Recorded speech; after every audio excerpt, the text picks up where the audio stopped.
She drifted in zero gravity, shedding her spacesuit piece by piece, and audiences in 1968 didn't know whether to laugh, blush, or look away. But what they saw was already a compromise. Behind that famous opening sequence sat a battle over how much a character, a story, and a director's vision could survive contact with censors, producers, and a decade not yet ready for what was coming. The version we remember may not be the one anyone actually intended. Welcome back. Tonight, we're stepping into the strange, glittering, and surprisingly contested history of one of the boldest science fiction films ever released by a major studio. This isn't a review. This is an investigation into what was filmed, what was fought over, and what quietly disappeared before the film ever reached a projector. Barbarella arrived in cinemas in October 1968, based on Jean-Claude Forest's French comic strip that had already scandalized and delighted readers earlier in the decade. On the surface, it looks like a psychedelic space adventure, campy and playful, unafraid of its own absurdity. But underneath that surface lies a production shaped by conflicting visions, national censorship boards, and a leading actress caught between her director, her image, and a studio system still working out how much suggestive content it could sell to a mainstream audience. The central mystery isn't a single missing reel or a lost negative. It's something more layered. It's the question of how much of Barbarella's original intention survived the process of getting made and released at all. Costumes were altered, scenes were shaped around what different countries would tolerate, and the film's very identity, somewhere between satire, fantasy, and provocation, was negotiated scene by scene, country by country. To understand why, we have to go back to where the idea began. Jean-Claude Forest's comic strip first appeared in the French magazine V Magazine in 1962, later collected into a book. It followed a confident, free-spirited space traveler navigating a universe of strange creatures and unconventional encounters. In France, where the strip was published, it was celebrated as bold and stylish, a symbol of a new, freer kind of storytelling. It was daring by design. Producer Dino De Laurentiis acquired the rights, sensing an opportunity to bring this distinctly French sensibility to the screen. De Laurentiis was known for ambitious, visually extravagant productions, and Barbarella promised something the era hadn't quite seen: a big-budget science fiction film built around a woman's independence and confidence rather than a man's heroic journey. Roger Vadim was brought on to direct. Vadim already had a reputation for filming provocative material with an eye for style over shock, having made his name with "And God Created Woman" a decade earlier.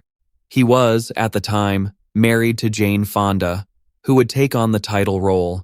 Their creative and personal relationship would shape much of what ended up on screen, and much of what didn't. According to accounts from those involved in the production, Vadim envisioned Barbarella as playful rather than inappropriate, a tongue-in-cheek fantasy where sensuality was part of the film's comic, dreamlike tone, rather than its sole selling point. He wanted audiences to laugh with the film's excess, not simply gawk at it. But translating that tone from a comic strip drawn for adult French readers into a studio film meant to play in cinemas across multiple countries was never going to be simple. What counted as playful in Paris could be considered boundary-pushing in London, restricted in parts of the United States, or banned outright elsewhere. The screenplay itself passed through an unusually large number of hands. Writers, including Terry Southern, credited with much of the film's dialogue, worked alongside contributions from Vadim, Clement Biddlewood, Brian Degas, Claude Brulé, Vittorio Bonicelli, and Tudor Gates. Multiple screenwriters on a single production often signals creative disagreement, and Barbarella was no exception. Each writer brought a different sense of how far the film's humor and suggestive themes should go, and how seriously the science fiction elements should be treated. Southern's involvement is particularly notable. Known for his satirical sensibility, having contributed to Dr. Strangelove and later Easy Rider, Southern's presence suggests the filmmakers wanted sharper, wittier dialogue layered over the visual spectacle. But how much of his specific vision survived the editing process, and how much was reshaped by later rewrites, remains difficult to fully untangle from surviving records. What is documented is that the production faced real friction almost from the start, and much of it centered on costume design and visual boundaries, rather than plot. Barbarella was filmed largely at Cinecittà Studios in Rome, an Italian production environment operating under Italy's own censorship expectations at the time. Reports from the production describe costume designs, particularly for Fonda's title character, being altered during filming to cover more of her body than originally intended, reportedly in response to concerns raised by Italian authorities and studio representatives worried about how revealing the imagery could be before filming was even complete. This wasn't simply modesty for its own sake. It was a preemptive negotiation with censorship boards that hadn't even seen the finished film yet. Producers appear to have anticipated where the lines would be drawn in various markets and adjusted the production accordingly, rather than risk finishing an expensive film that might be unreleasable in key territories. Jane Fonda has spoken in later interviews about her discomfort during aspects of the production, describing a sense of vulnerability in playing a character whose appeal was so central to the film's marketing and visual identity. She has suggested that some of what was asked of her on set felt less like creative collaboration and more like satisfying a specific cinematic perspective, though her own reflections on the experience have shifted somewhat across different interviews over the decades. This raises an important distinction the investigation has to make. Some of what shaped Barbarella's final form was genuine artistic choice by Vadim. Some was commercial calculation by De Laurentiis and the studio, and some was direct censorship pressure from national authorities, who had the power to restrict or ban the film outright. These forces didn't always align, and separating them from each other decades later isn't always straightforward. The film's most famous sequence, the opening credits, illustrates this tension perfectly. In it, Barbarella removes her spacesuit piece by piece in zero gravity, set against a lounge jazz score, the credits appearing playfully across her body. It became instantly iconic, both celebrated as stylish and criticized as over the top. For many audiences, it defined the entire film before the story even began. What's less discussed is how differently this sequence and others involving revealing content were treated depending on where the film was shown. Some territories received prints with slightly altered framing or trims to reduce the suggestive nature of the scenes. Ratings bodies in different countries responded differently to the same footage, with some markets requiring cuts that others did not. The exact scope of every regional alteration isn't fully documented in accessible archives, and some claims about specific country-by-country cuts remain difficult to verify with certainty. What is clear is that Barbarella did not exist as a single, uniform film experienced identically everywhere. It existed as a constellation of slightly different versions, shaped by local standards. In the United States, the film navigated the tail end of the old studio-enforced production code era and the early days of the new rating system introduced in November 1968, just after Barbarella's release. This transitional moment meant the film's mature themes were being evaluated by a system still finding its footing, adding another layer of uncertainty to how audiences ultimately experienced it in American theaters compared to European ones. So what did all of this negotiation actually cost the film, beyond inches of fabric and frames of footage? This is where the investigation turns from what was physically altered to what was lost emotionally and tonally. Vadim's original intention, according to those close to the production, was for Barbarella's confidence to feel liberated and joyful, an extension of her character's curiosity rather than an object presented for the audience's consumption. The comic strip had built its appeal on exactly that distinction. Barbarella wasn't a passive figure. She was an active participant in her own adventures. But once costume adjustments, censorship anticipation, and regional cuts entered the equation, the film's tone became harder to fully control. Some critics at the time and since have argued that the finished film sits uncomfortably between satire and spectacle, unsure whether it wants viewers to laugh at its excess or simply enjoy looking at it. That uncertainty may not have been Vadim's original intention at all. It may be the residue of a production constantly recalibrating itself against outside pressure. Consider what this does to how audiences read the title character. If Barbarella's confidence and agency were meant to be the point, but the execution leans harder into visual spectacle than character, viewers can come away with a different impression of who she is. Instead of a self-possessed adventurer, she risks reading as simply decorative. That's not a difference of a few trimmed seconds. That's a difference in the fundamental meaning of the character, shaped by decisions made under pressure rather than by pure creative intention. The same tension appears in how the film handles its supporting characters, particularly the Black Queen, played by Anita Pallenberg. The character carries strong romantic undertones in her scenes with Barbarella, and some accounts suggest these sequences were also subject to adjustment and negotiation during filming, reflecting the same push and pull between Vadim's stylistic ambitions and the practical limits imposed by censors and studio caution. What audiences never fully got to see was a version of Barbarella made without that constant negotiation shaping nearly every provocative moment. We don't have clear evidence of a complete, uncut director's version sitting in a vault somewhere, waiting to be discovered. That's an important distinction from other, more famous cases of buried footage. This isn't primarily a story about a specific missing scene. It's a story about a film shaped, scene by scene, decision by decision, by the anticipation of restriction before restriction even happened. That makes Barbarella's mystery quieter than some other troubled productions, but no less real. The alterations weren't hidden in a vault. They were built into the production process itself, embedded in costume choices, blocking decisions, and script revisions made before cameras ever rolled on certain scenes.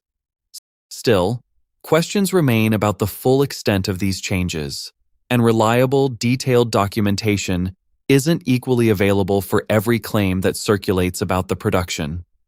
Some stories repeated in fan communities and secondary sources describe specific scenes altered for specific countries, but without clearer primary documentation, these details should be treated as reported rather than confirmed. What we can say with more confidence is how the film was received once it reached audiences. Critical response in 1968 was mixed. Some reviewers appreciated its visual imagination and camp sensibility, treating it as a stylish curiosity rather than a serious science fiction statement. Others dismissed it as shallow, arguing that whatever satire Vadim intended got lost beneath the surface-level spectacle.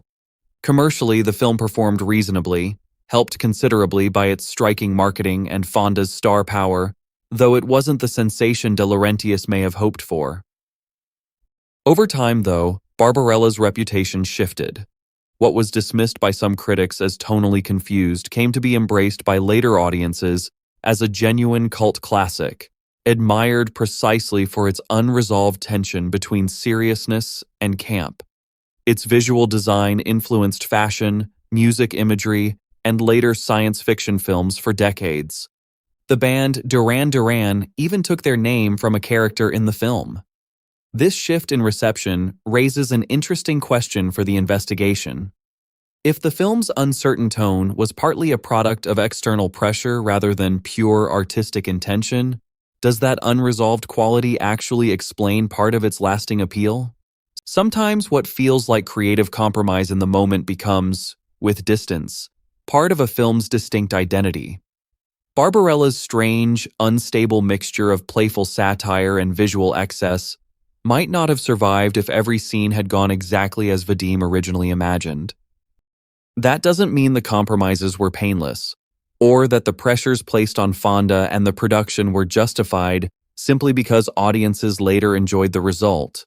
It means the relationship between artistic intention and the final film is more complicated than a simple story of a visionary director versus interfering censors. So what has happened to Barbarella's legacy since, and has anyone attempted to recover or clarify its original intentions? Unlike films with well-documented alternate cuts circulating among collectors, Barbarella has not seen a major, widely discussed director's cut restoration project bringing back significant unseen footage. Home video and later high-definition releases, including restorations distributed by Paramount, have generally presented the theatrical version audiences already knew, remastered for picture and sound quality rather than reconstructed from alternate elements. This suggests that, whatever variations existed across regional prints in 1968, the version that has endured as the standard reference point remains largely the theatrical cut most audiences originally saw in the United States. That leaves an open question for film historians and preservationists. If regional edits genuinely differed in ways not fully documented, do complete surviving elements from those alternate versions still exist in international archives, and would piecing together a fuller picture of Barbarella's original global rollout even be possible today? Right now, there's no widely confirmed answer. What we're left with, then, is a film whose central mystery isn't a single dramatic reveal, but an accumulation of smaller, quieter compromises. A costume covered slightly more than intended.